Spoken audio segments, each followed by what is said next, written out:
I have known him for many years. First met him in CERN, and as a colleague in the Fair Council of Germany. He is ready to jump. Paulo.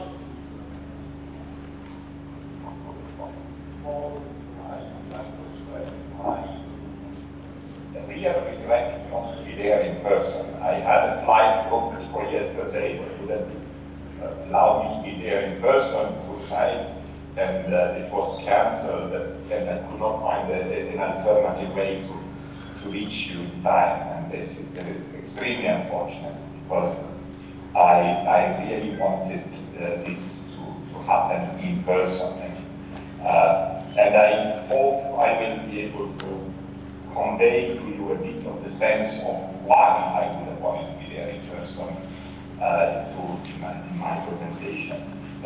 Let's see if I manage to present it from here, and then we see if it doesn't work, then I'll ask you to do it from there.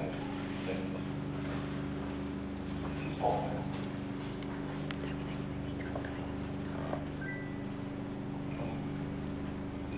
No, cannot share the screen. Try again. A window. Okay. No, this one didn't like it. Let's try it with the. No, it doesn't want. So, what can I do alternatively? You did receive my presentation, didn't you?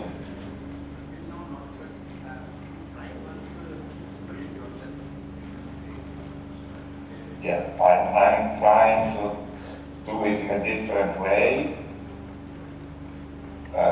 Let's see here if this would work. Because I am not managing to have it. So let's try this. No. So then I tried to.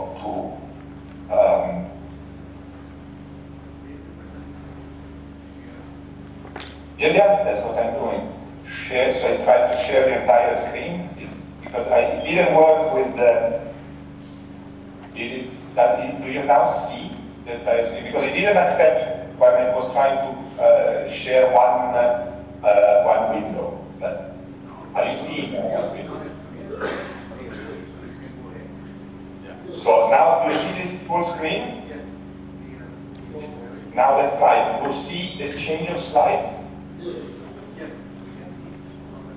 Okay, then we are in business. Okay, good. Sorry, but the thing did not accept me to share a single window, so I have to go through the sharing of the entire. Very good. So,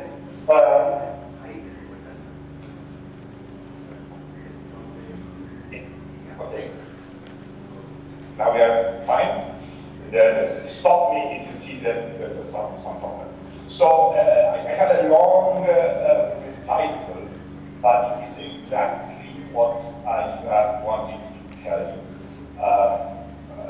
We are here for science, but we are here also to celebrate a friend that is Vikash, and I think it's important to see how much it has been really his personal vision that has allowed us to build a collaboration over many years that has been a game changer, let's say, in the role of India in science. And let's remember, we are talking about participating in big international projects in science.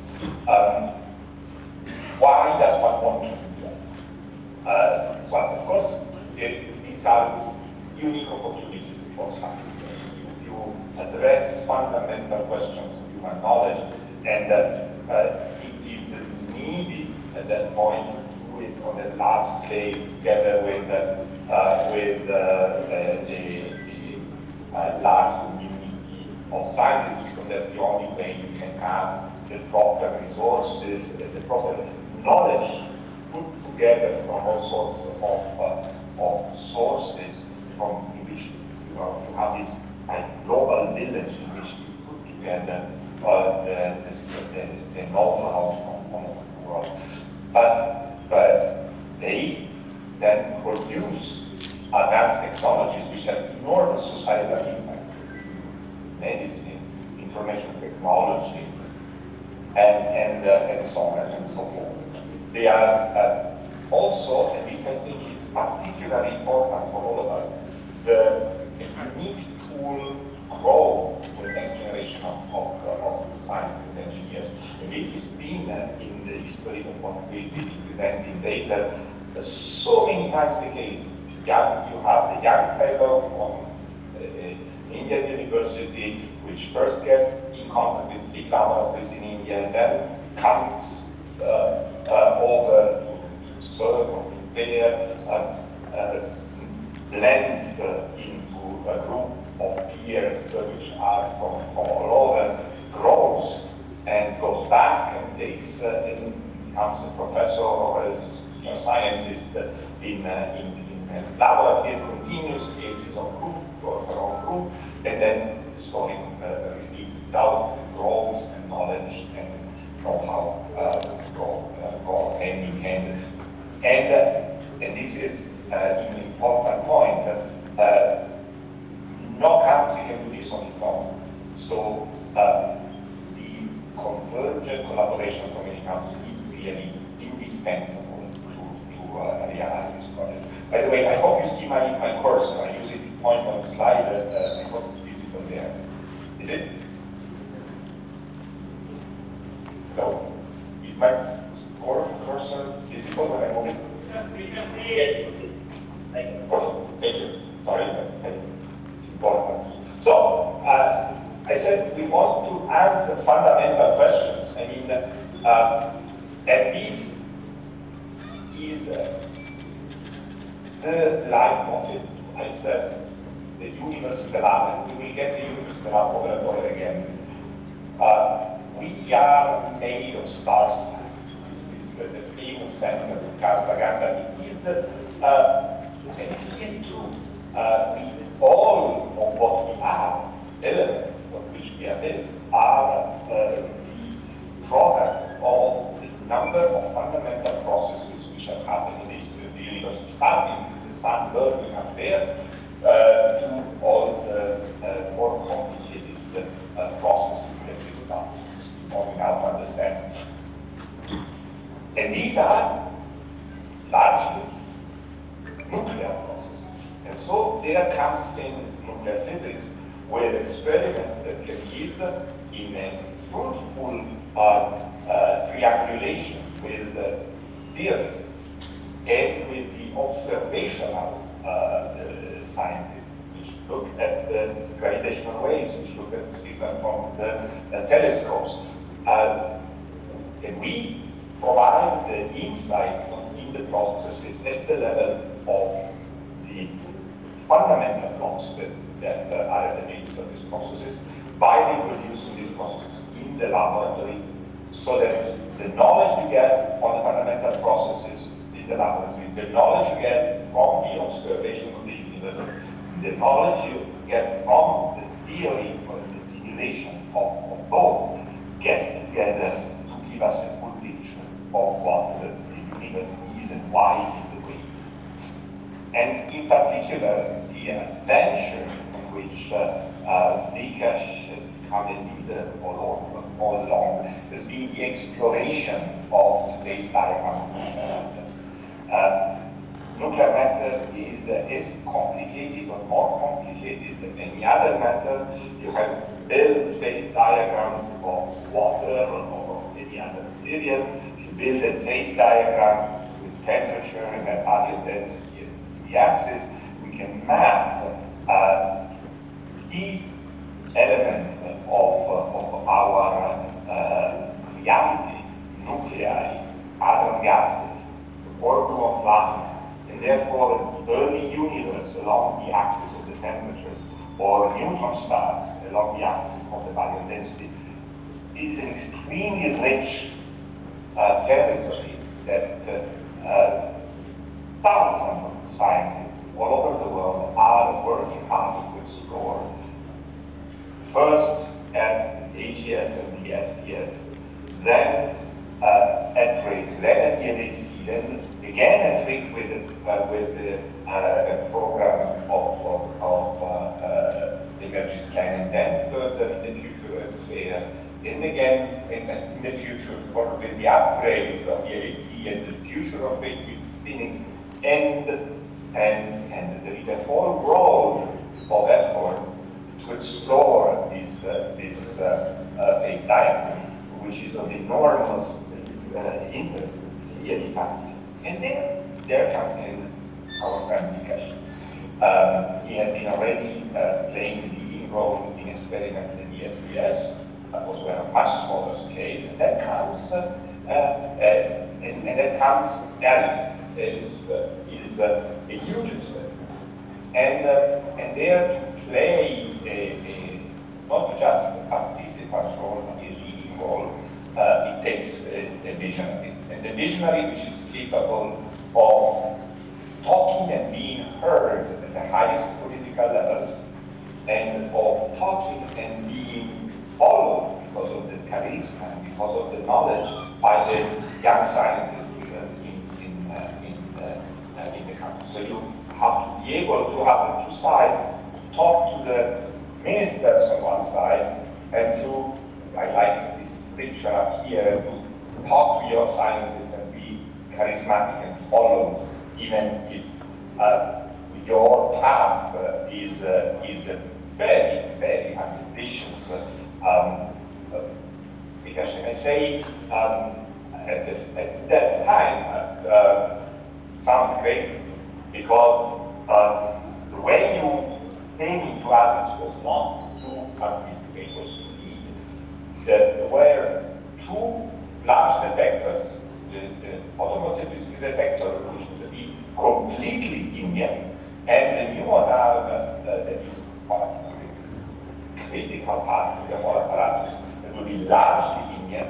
But there it's not just building things, it's designing things. And I remember, because we were in this together at the time, and this is a long time ago, when the proposal came that India will go on and produce its own DLSI, RCA integration, full custom readout chip.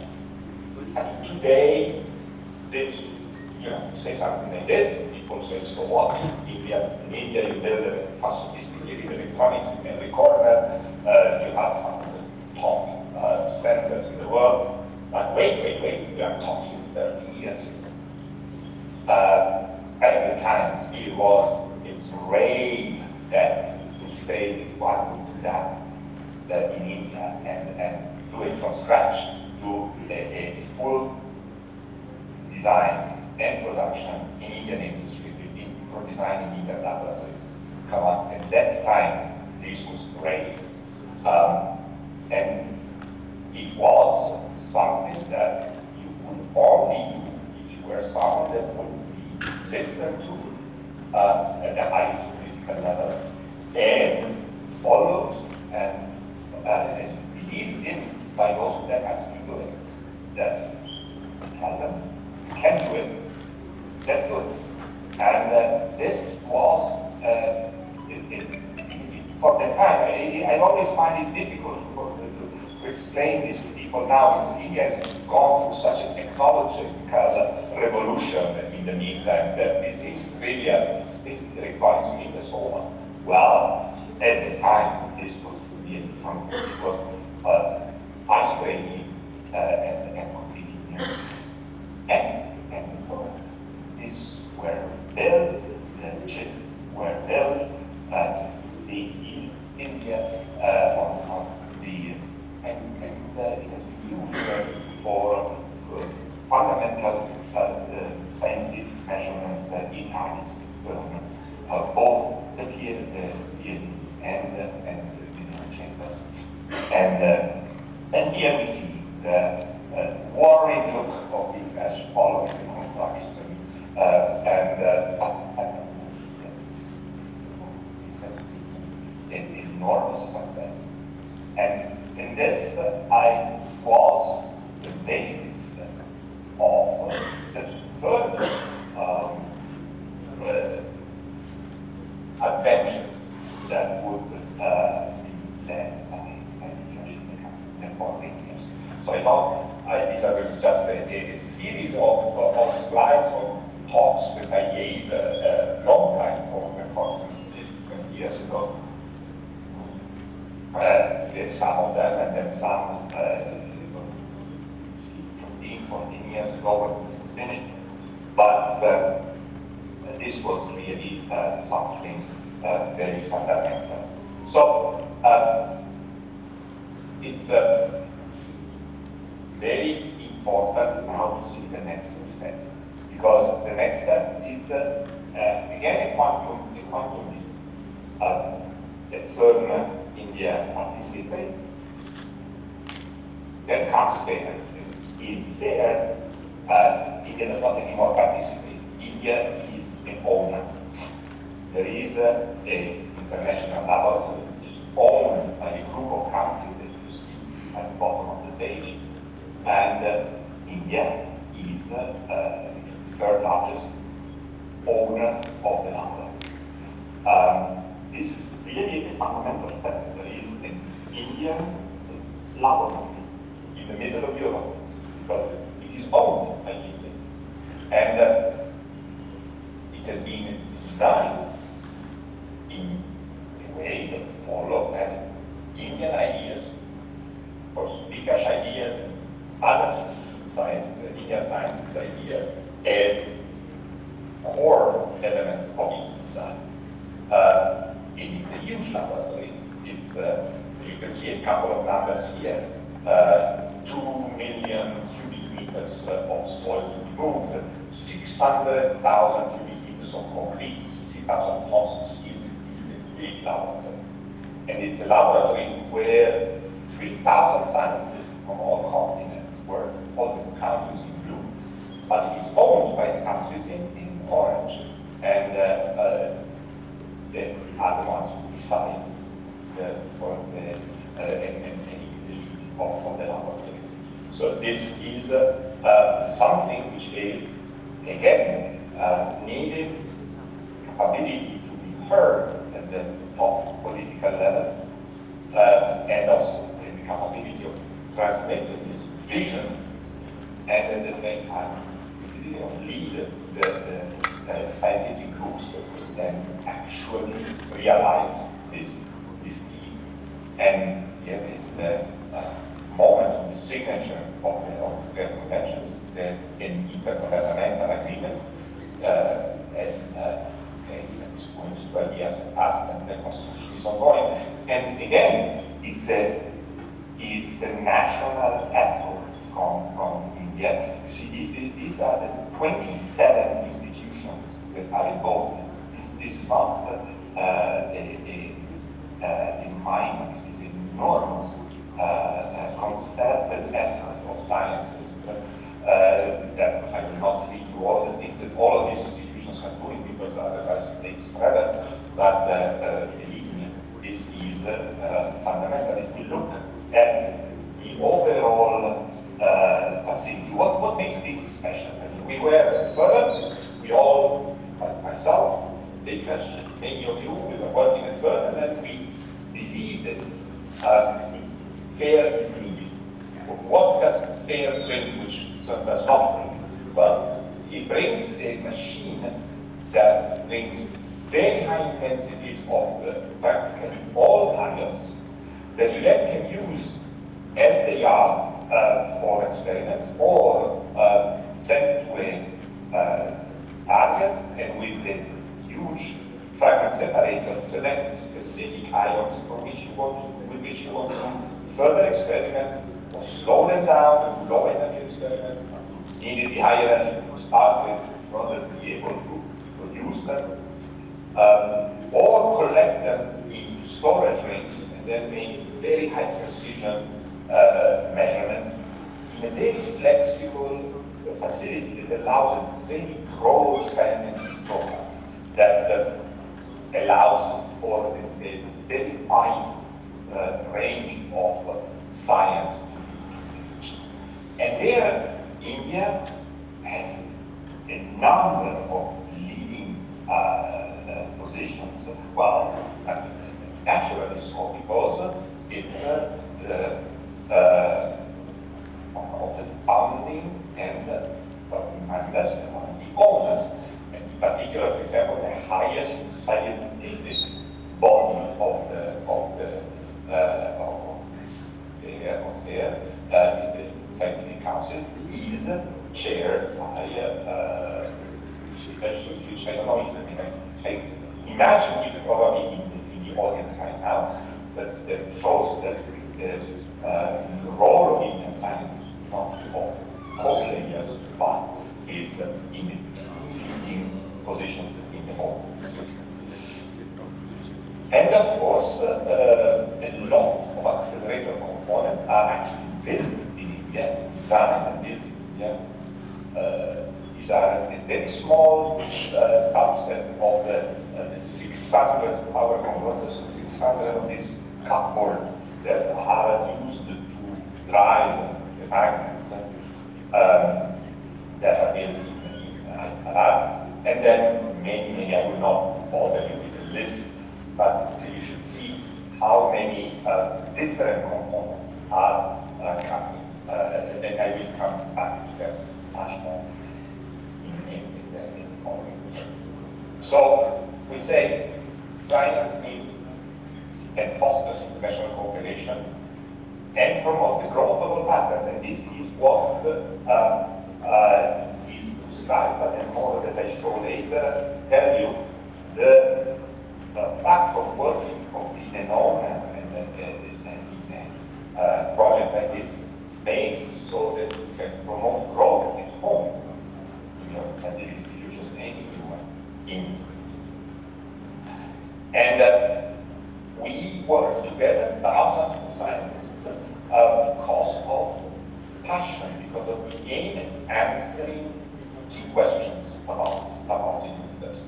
And this is the picture of FAIR, which addresses the structure of atoms and their dynamics using the antiprotons as the tool to generate full spectrum of atomic states and study them in the Park experiments.